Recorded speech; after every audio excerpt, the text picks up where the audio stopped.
So yun guys, watch tayo ng replay ng attack ko. Hindi ko alam kung ano naging problem sa attack na to. So nag queen walk naman ako dito. Gumamit ako ng giant arrow para makuha yung dalawang air sweeper.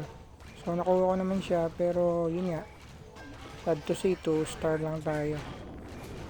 So hindi ko alam kung anong naging problem ko dito. So pa-comment nga ako dyan mga guys, sa mga master sa ganitong attack TH16, kung paano bang naging problem o pagkakamali ko dito hindi na 3 star.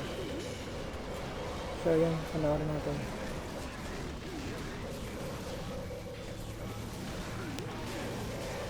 Gamit akong blink, so launch yung laman yan.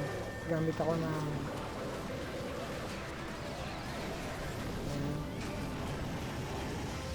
clone spell, syempre gumamit ako, 3 clone spell yan. Pero sa tingin ko na-delay lang ng konti yung, o maagang ako nagamit yung ability ni Warden siguro. Ayun o, tingnan nyo. Tapos nga ginamit ko si Royal Champ, ang linis dito sa gilid, kaso wala talaga, 2 star lang.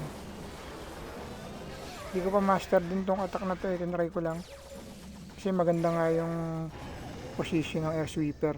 So nakuha ko naman siya, kaya lang ito nga ang ending 2 star.